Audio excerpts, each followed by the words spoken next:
Peter from A&P-Reacts. I'm here today with Dobber and Cammie of Oceans of Slumber to talk about the upcoming new record, Starlight and Ash, out July 22nd on Century Media. How are you guys doing? Good, doing good. Good enough. It's a pleasure to have both of you on the channel at the same time to talk about this upcoming album. I can see the excitement in your faces. Yeah, it's palatable. So let me start off by asking you this. Was this album, the sound on this album, the overall experience that the listener will get from this album, was this a moment of inspiration or something that you guys had been working on for a very long time? It's probably like a mixture of both. I mean, we're always finding inspiration when we're writing and, you know, traveling and everything like that. The sort of trajectory that this album has gone on has kind of, you know, been in the works for a while. Yeah. You agree? Yeah. I mean, this is all of the musically, every record has a key, like thematic key, and by that I mean an actual musical key. So everything rotates around G minor, E flat, and B minor. And so if we're looking like modally stuff, you know, Mixolydian and the Phrygian and all these things, like, so all of these like musical ideas and thoughts, they swirl around, and they are all from the same grander scale. Like, if we make it to another record, that I might tie all four records together and finally like reveal to people what's kind of been happening in the behind the scenes. But you know, that's yet to be seen. Now that the album is done, it's almost time for you guys to share this album with the world. Maybe you have a little bit, maybe it's easier for you to look back and evaluate this record. When I listened to the album, I felt like this is perhaps the most experimental album that you guys have ever released. Do you see it in that light, or would you define the record in a different way? I guess I don't really feel like it's experimental. I feel like it's moving along a vein of something like we've already been doing. I mean, even as far back as Winter, there are songs from Sunlight, The Banished Heart. That's on the Banished Heart. Sunlight, well, Turpentine. Those songs, yeah. Yeah. That we aren't really changing any ingredients. It's a more potent dish, you could say. But it's been a style that has always been interwoven in what we've done. That there, to me, it doesn't feel or seem like experimental in the sense of like, oh, because I feel like by saying experimental, it seems like what we've done is like come out of the blue, and it hasn't. Yeah, I mean, it might surprise people who just came on, you know, if obviously with this, it's like the confines and boundaries of what metal is and what metalheads are. It kind of depends on at what point in your life of a metalhead are you. And so if you're the diehard, box everything into some scene or some dramaticism in that way, then sure, like if you hear what we do now, you're gonna be like, oh my God, what a departure. If you're seasoned, and so it's like, okay, so maybe we're not making music for younger folks. I don't know what it is. I'm not making music for 25-year-olds. I'm making music for me. It's like, these are I wrote all these songs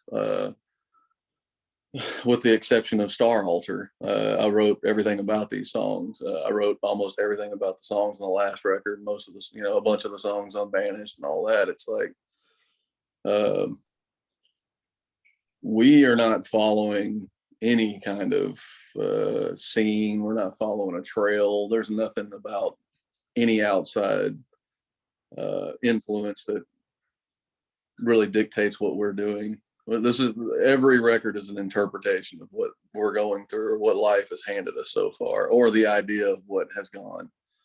So it's not experimental at all. It's just a picture in time. That's all this is.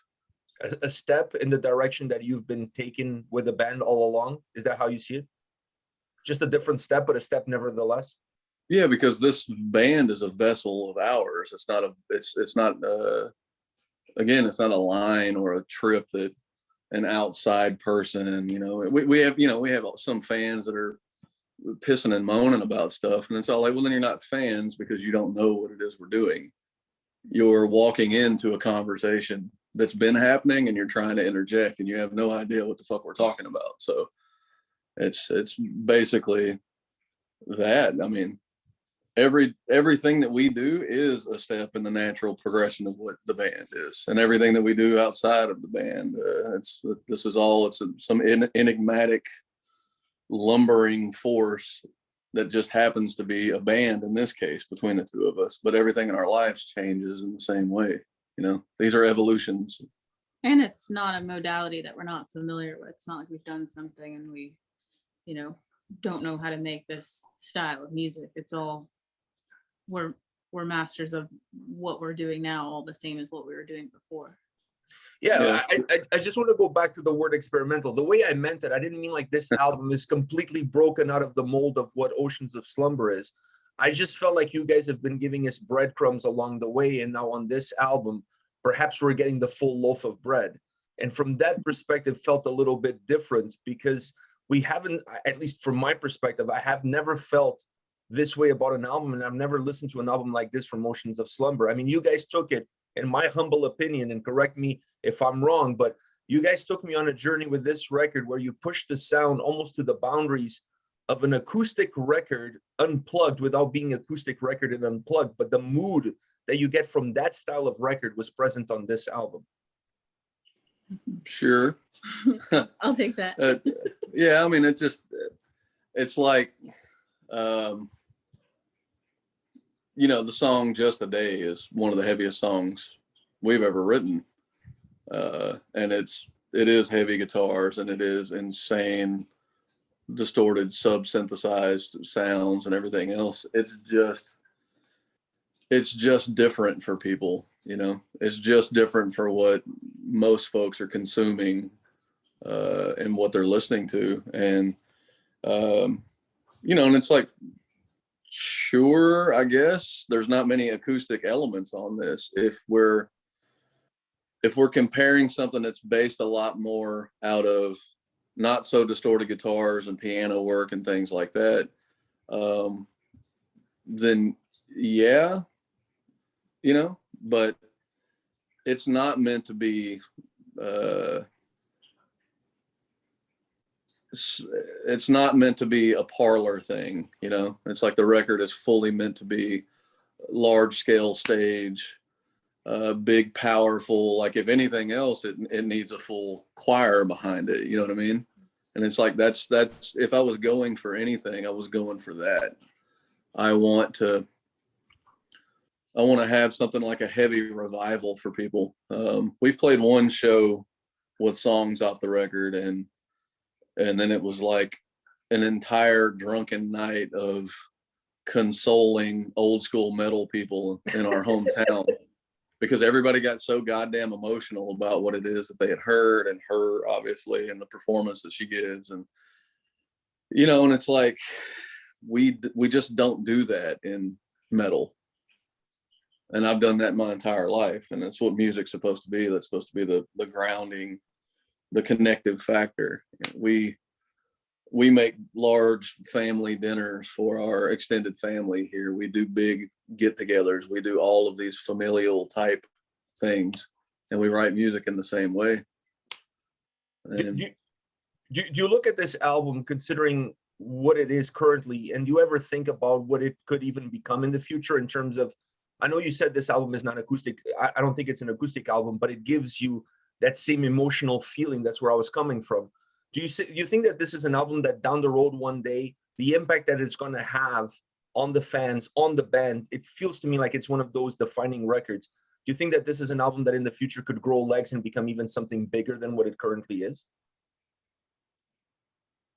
I guess like a child, I try not to think too much of what they will become, because you'll drive yourself crazy. It's like the potential and the expansiveness of these songs, I think, are there. I think that they will latch on to people and people will latch on to them and stay with people for a long time. But I don't personally try and think too far down the road, like, because it's already such a spectacle to me that when the album's released, like, now other people have it and they can think other thoughts about it and it means different things, and people come tell me, their interpretations of the song, and it's like, okay, like it just goes out there, and then not I forget about it, but it's not mine anymore to worry about. It's on its own. So, obviously I hope it does well and continues to like embed itself with people, but I don't know, I kind of don't care. Because I was listening to the record and I was like, man, I hope that 10 years down the road, anniversary edition, you guys could go fully unplugged, or you can go even bigger. I mean, this record has so much life within it that you could really stretch it out in any way you want. It's not like this boxed in style sounding album that only is what it currently is. This record has wings. It could fly and it could become a phoenix. You know what I mean? Like, it really could become even something much bigger.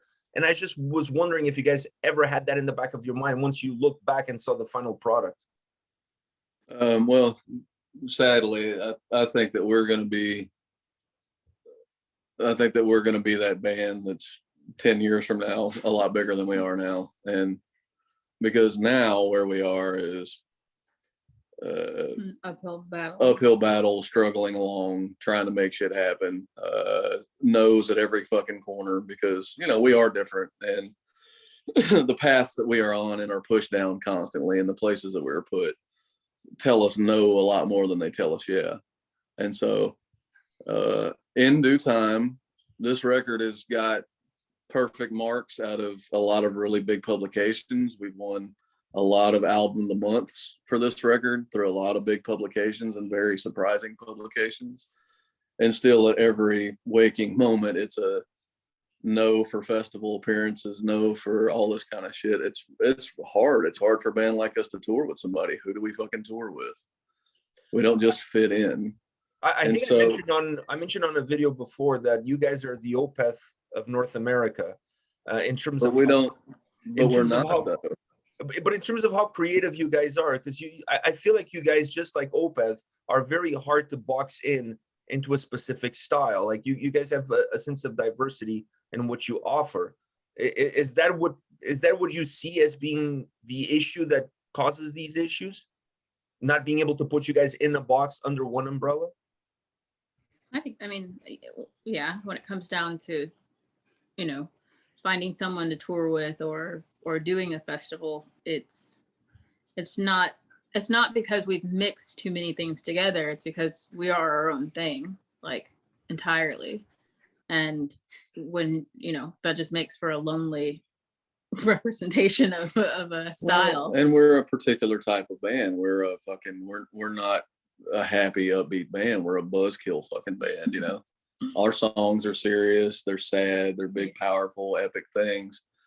But the problem is that, when somebody makes a comparison of something like Opeth for us, then that comes with like a preconceived notion of what we are supposed to be. And then whenever they listen to us and they're like, well, you guys don't sound anything like Opeth, and then they fucking like, fuck them, they're not any of that stuff. And you're like, Jesus fucking Christ, like, you can't win. But we're not. And it's like, we don't come from anywhere. Like, our past band members, like one or two of the guys listen to them. I'm not in any kind of way a huge fan of the band. Mikhail's a phenomenal musician, and they have some beautiful songs, but it's not something that I follow or we're actively pursuing. And we have a unique element within our band, and it's Cammie, and Cammie brings something that's really non-existent in the world of heavy metal and rock and roll, hard rock. And with that just comes a lot of pitfalls, and it's like, we don't have to state what the obvious ones are, but like, those are there too. So we go back to what we were talking about earlier. It's like, yeah, maybe in 10 years we'll get the big grand, like, you guys should come and perform this entire album. But for where we're at right now, we're not there. Is that an aspiration of yours, or you're more concerned with the art form that you're creating? Yeah, I mean, what we're creating, like I said, it's like I don't think about what the songs will accomplish when it comes to accolades. I'm only concerned that the songs serve a purpose for the people that like listen to them, that they are successful because they are there for people when they need them.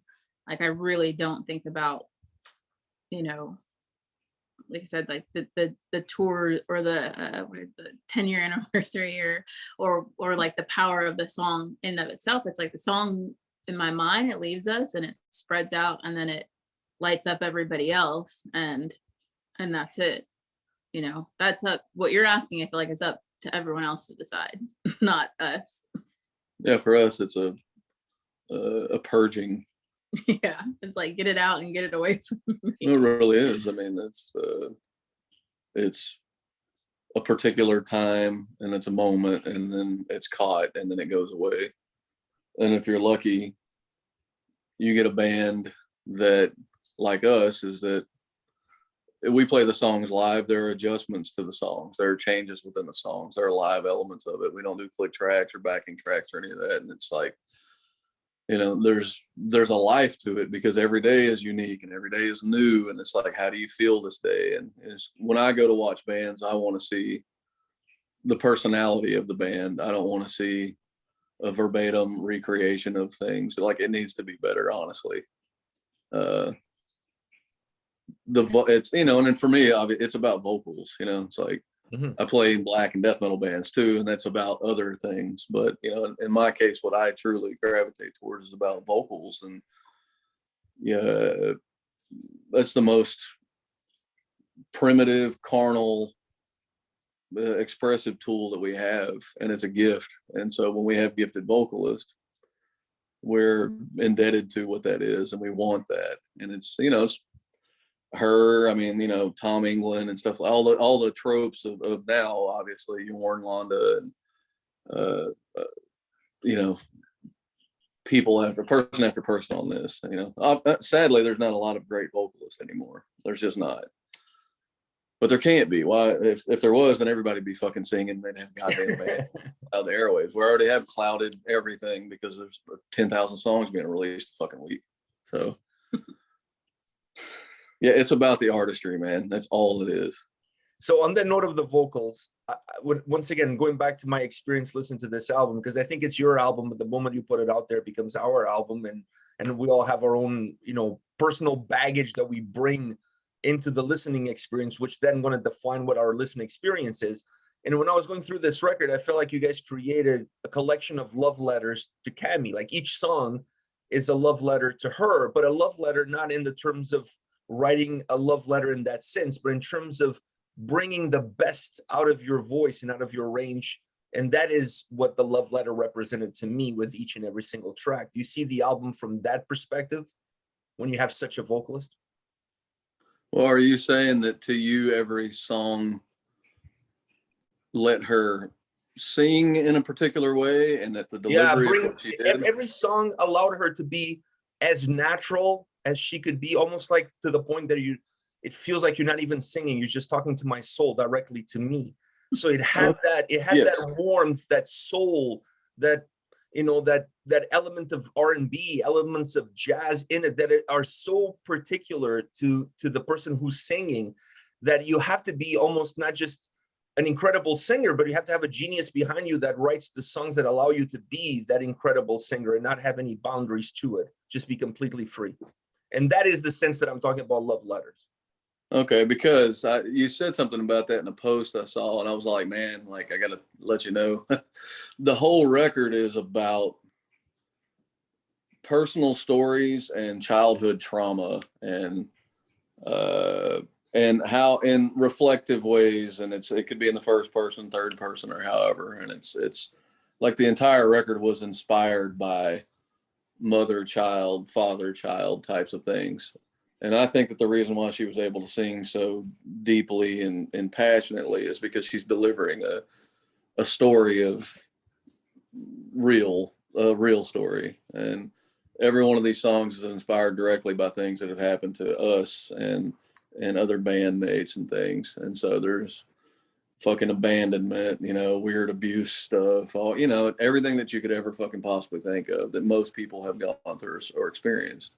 And so the reason why it's so real is because a person who can translate and interpret this, her, is real, and she's speaking of real things. And so yeah, it is a direct line from her heart and soul to the person listening.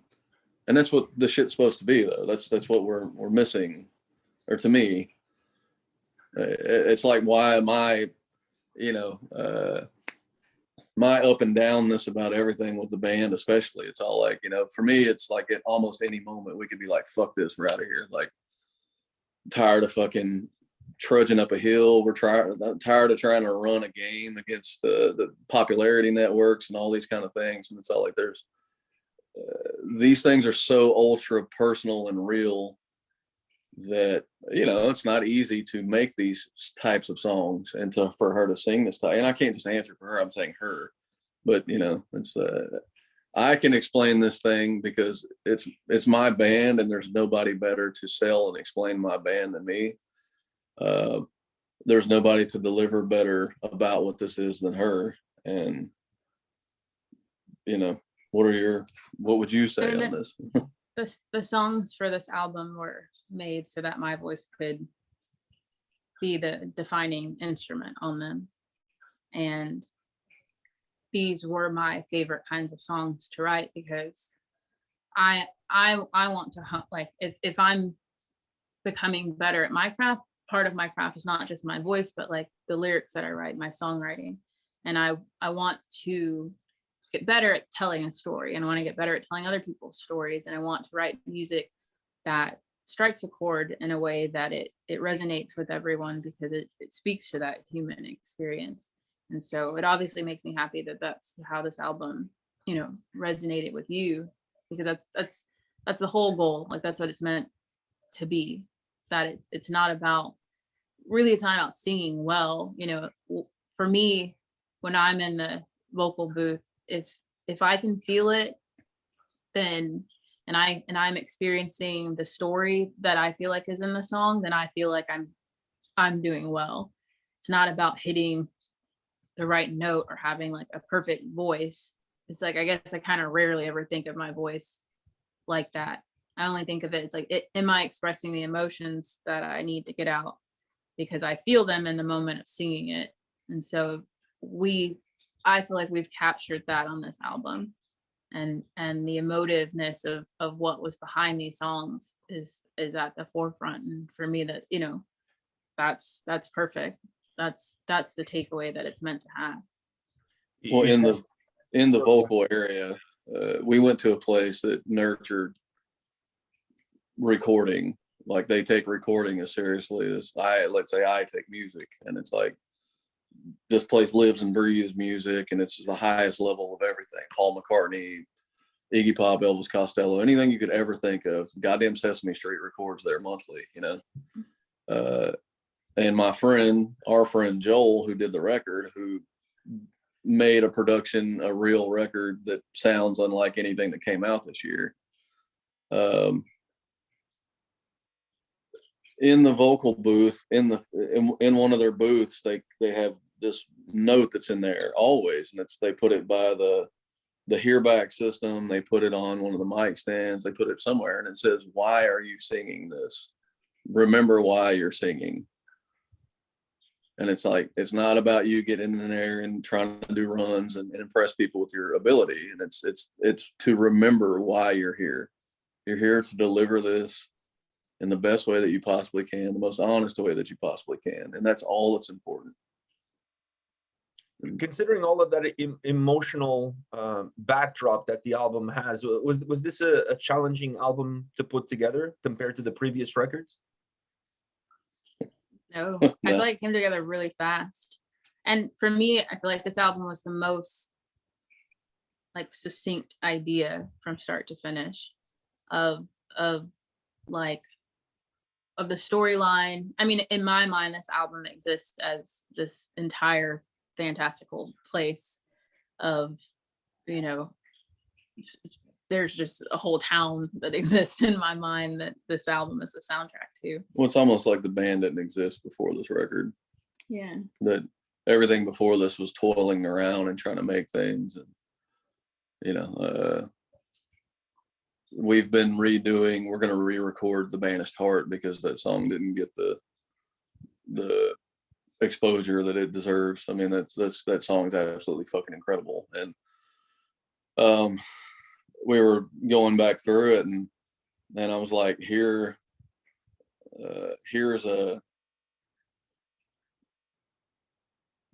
oddly independent, alone, violent country kid who listened to too much fucking Tori Amos and Bjork and all this other shit during periods of his life, and super heavily into like Russian classical music, and went through whole phases of mega jazzness and all the stuff. And I was like, and this is, for whatever reason, this is the type of music that I write, and this is what I wrote. And you know, Arian Lucasen, whenever he hit us up about her singing for the new Arian, or that last Arian record, he said that he had that song on repeat. You know, he's like, I must have listened to this song 15 times. I walked around the track and I just listened and listened. He's like, it's so amazing. And you know, and I'm like, that's about the biggest accolade in the world that I can get is from somebody like that saying. And I'm happy with the song. And sure, it's like, I think it's cool. I think it's good. But something like that comes up and you're like, okay, like I'm not completely fucking all this up, or I'm not completely wrong. And but it's just, yeah, it's like a misunderstood art form, and a lot of people are going to misunderstand the fact that like we lashed out like on the last record, you know. But at the same time, they don't think about what's the big gospel song that's on the last record, the big funeral gospel song.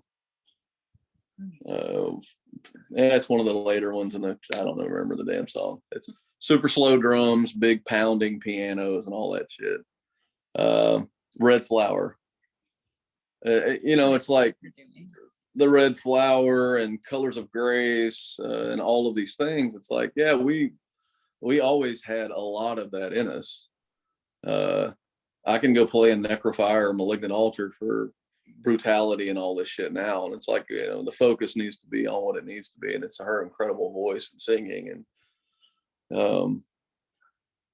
you know, it's out now. It's out now, and I only care about the people who it connects with. The people who dislike the record, I don't fucking care about. So yeah, it's not for you anyways. Like you know, considering the incredible partnership that you guys have when it comes down to the creative process in writing the music for this record, is that partnership alive and well during that process as well, or does Cammie come in a little bit later in the process? I stay as far away as possible from being created.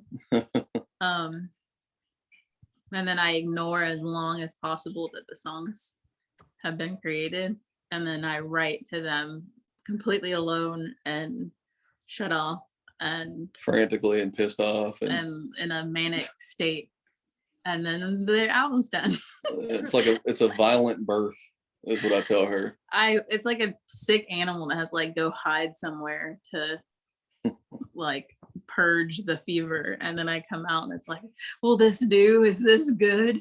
And that's how it's been.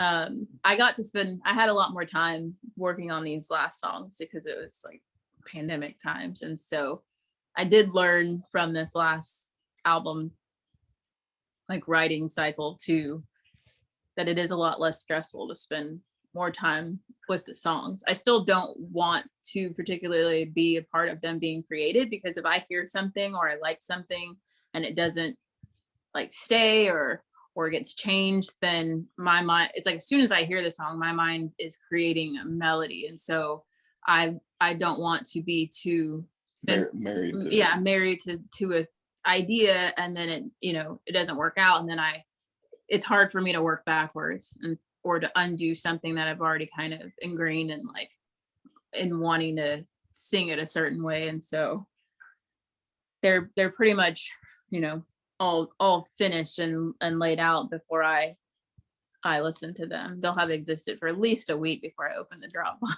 and see that they're there. So, but you know, I'm around and I give him the space to do it and you know, like what he does. It's a working relationship. Well, I just want to say thank you to you guys for taking the time today to talk to me. I'm a huge fan of the band. I love this record. It touched my soul deeply. I mean, the singles did it, but the singles don't do justice what the experiences of going from the first song to the last song and going through that entire journey, a journey that felt like it took seconds. That's how good it was, because time stood still when you're listening to the record. That's the experience that I had. I absolutely loved it. I loved everything about it. I think it's a phenomenal album, and the haters will hate. You're never going to please everybody, but thank you for making an album like this. You're welcome. Yeah. Thank you. I mean, we're glad to. We were going to make it regardless of whatever the circumstances were. That's the fucked up part. Much to the artist's dismay and maybe even our record label's dismay. It's like, this is what we are and what we've got. You know, and it's, you know, that's not going to change. The next single comes out next Friday, and that's The Hanging Tree, and I'm sure that's going to ruffle a lot of feathers. It's a beautiful song, though. It's a beautiful song. It absolutely is. It's my niece singing backups on it too. She's a vocal major at the University of North Texas, so she's a incredible singer. Yeah, you know, it's the thing, that song among our trusted peers, including, you know, friends from Swallow the Sun and Evergrey and it's countless other friend bands. That song tested incredibly with everybody. You know, it's one of the most obvious standout tracks to them. Salvation was another one, but the powers that be thought that Salvation might be a bit too much for a single world, which I do not agree with at all. I think Salvation is fucking incredible. That's the biggest showcase of her vocal talents that she's done so far. And it's only up from here.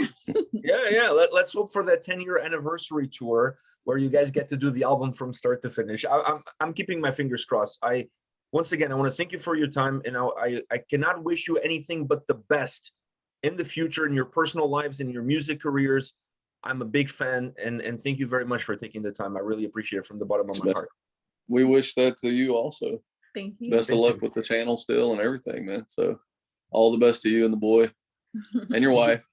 Thank you very much. I appreciate it.